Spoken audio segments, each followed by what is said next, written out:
Bueno, te lo decía, importante ver qué está pasando con los jubilados, puede haber novedades, es por eso que está en línea Florencia Marcarian, ella es abogada previsional. Flor, gracias por estar conectada con el Día en 30 acá en la ciudad de Rosario, un placer tenerte. Muy buenas tardes, un placer estar con ustedes. Bueno, a ver, agosto va a ser un mes que viene con noticias para los jubilados, ¿no? ¿Esto es así? Muchas noticias para los jubilados. La primera de ellas tiene que ver con el tema de los aumentos, el bono que se sigue otorgando también en el mes de agosto, un bono de 70.000 pesos, que sigue en ese valor desde el mes de marzo, pero que nuevamente lo otorgan, así que aquellos jubilados de la mínima van a estar cobrando 295.000 pesos, ¿sí? 225.000 del haber mínimo más este bono de los 70.000, que también lo van a estar cobrando aquellos que perciben la PUAM y quienes cobran pensiones no contributivas. Te pregunto, ¿también más allá del bono va a haber un pequeño incremento en la jubilación? ¿Un reajuste? Así es, hay un aumento para todos los jubilados y pensionados de un 4,58%. Esto es para todos del mismo monto, ¿sí? Lo que varía es el tema del bono, que es únicamente para los de la mínima, el que cobra un haber mínimo. Eso te iba a preguntar. Hay una población que queda fuera de esto, del bono, ¿no? ¿Se sabe más o menos qué porcentaje de personas o la cantidad de los que no van a cobrarlo?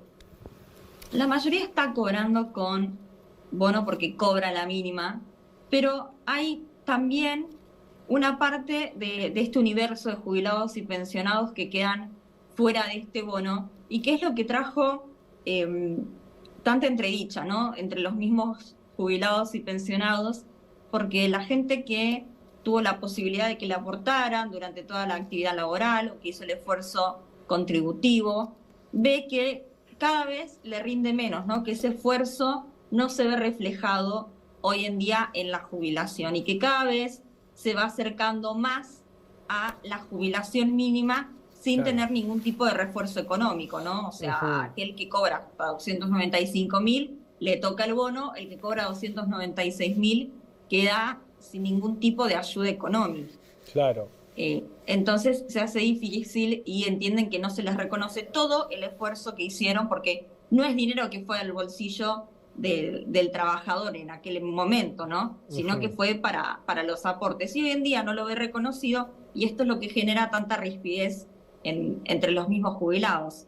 ¿Cuáles son los problemas que vos visualizás en materia de política jubilatoria que implementó este gobierno, con un discurso antes de asumir de que no iban a afectar a los jubilados? Sin embargo, producto de la coyuntura y al mismo tiempo algunas decisiones, empieza a estar en jaque la economía de los jubilados? ¿Dónde ves que está la principal amenaza? A ver, el tema de los jubilados afecta a distintos gobiernos, ¿no? Ha atravesado los distintos gobiernos, porque cuando uno se pregunta cuándo estuvieron bien los jubilados y los pensionados, es difícil pensar en un momento en que les haya alcanzado el dinero. Hay varias cosas para solucionar. En primer término, lo que tiene que ver con la primera etapa antes de llegar a la jubilación, que es el empleo registrado, ¿no? Claro. Que hoy en día hay algunas medidas tendientes a mejorar este asunto, pero el trabajo informal, que está por encima del 45%, hace que el jubilado llegue a los 60, a los 65 años de edad sin los 30 años de aportes. Entonces este es uno de los primeros problemas que habría que tratar para no tener que llegar a la edad jubilatoria pensando en me faltan los 30 años, tengo que seguir trabajando.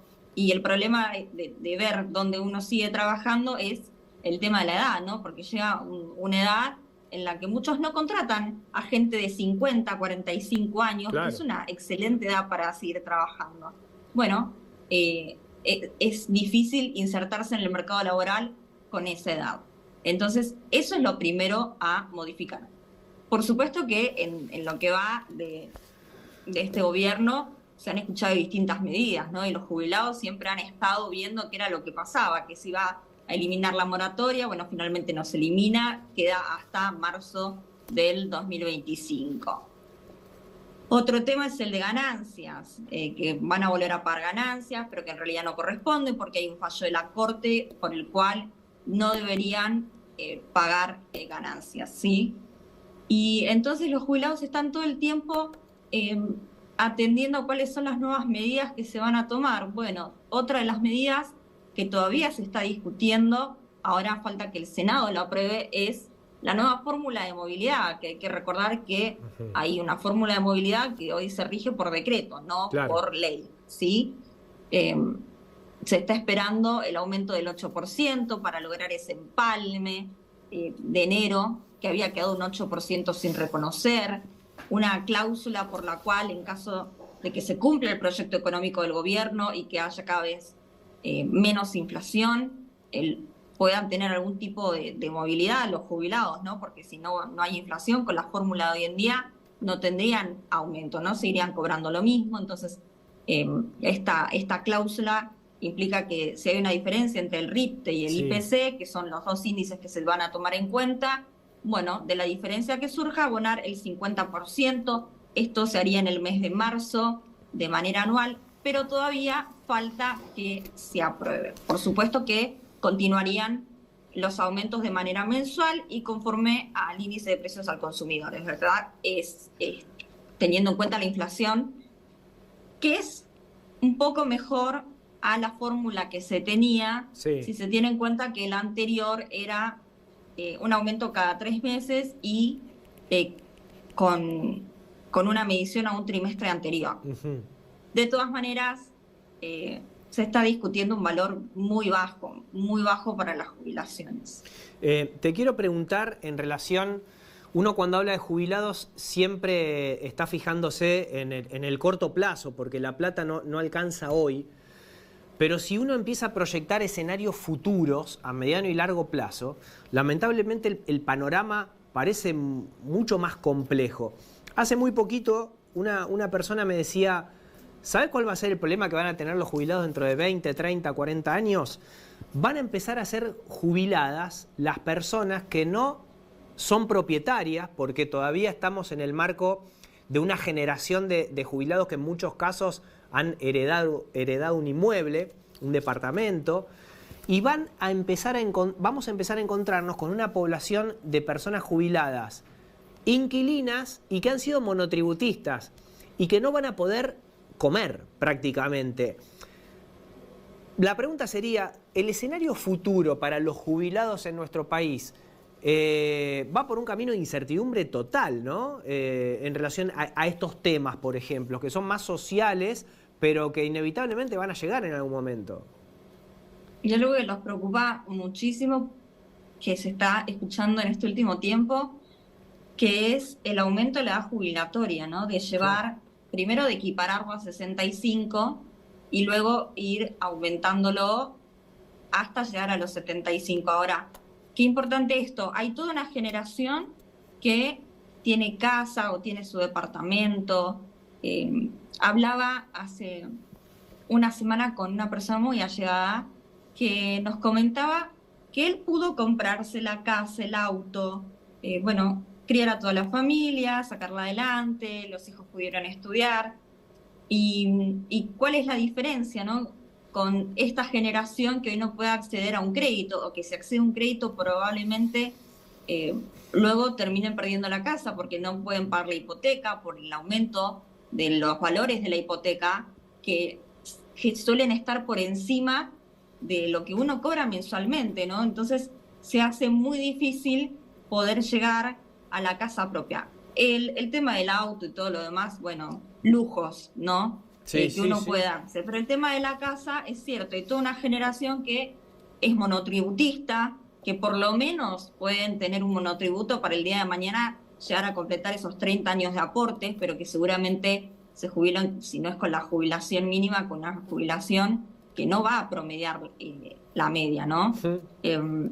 Muy difícil para toda una generación que le cuesta acceder a créditos, que le cuesta tener la casa propia, que tiene que alquilar, y es una gran problemática la del alquiler, porque muchos jubilados de hoy en día que no tienen casa se encuentran con que no les quieren alquilar, porque saben que No lo van a poder pagar. No les va a alcanzar y terminan yendo a vivir una pensión, y en la pensión, no en todas por supuesto, pero se encuentran con el problema de que quizás tienen que compartir, Claro. hay robos, o tampoco les quieren alquilar, porque saben que el día de mañana, cuando tengan que aumentar la jubilación, no va a aumentar lo mismo que ellos necesitan, o sea, lo mismo Claro. que aquel que les alquila necesita aumentar, ¿no? Flor, por último, ¿cómo ves esto del aumento de la edad jubilatoria y emparejar hombre y mujer? Bueno, con respecto a la equiparación, hoy se entiende, hoy en día, ¿no? Porque han cambiado las épocas, la mujer tiene un rol más activo, si bien sigue teniendo ese rol de cuidar a la familia, de estar muy presente, de llevar adelante la casa, quizás hay roles más compartidos, los dos salen a trabajar, quizás se entendía más en un momento en que la mujer cumplía otro rol, ¿no? Y se dedicaba exclusivamente a la familia, y esto de las tareas de cuidado venía a compensar todo ese esfuerzo que no se veía validado de ninguna manera, ¿no? O sea, sin ningún tipo de aporte, teniendo que depender de lo que traía el hombre a la casa o de una pensión. Ahora, llevarlo a 68 años y luego a 75 años, teniendo en cuenta que el promedio de edad en Argentina es de 74 años, el promedio de vida, es obligarlos prácticamente a trabajar hasta el último día, y seguramente hay gente que nos está escuchando que ha pasado esos 74, 75 y tienen 80, 90, yo tengo una tía abuela de 96 Claro. años, pero no es el común denominador, no es la mayoría. Y hay una edad para poder retirarse y para poder disfrutar de todo lo que uno ha hecho. Sí. Que el tener que seguir trabajando tiene que ser una opción, no una obligación. Flor, te agradezco mucho este contacto y vamos a hablar, si te parece, cada tanto para que nos ofrezcas un panorama tan claro como el que hiciste. Muchísimas gracias, que tengan una excelente noche.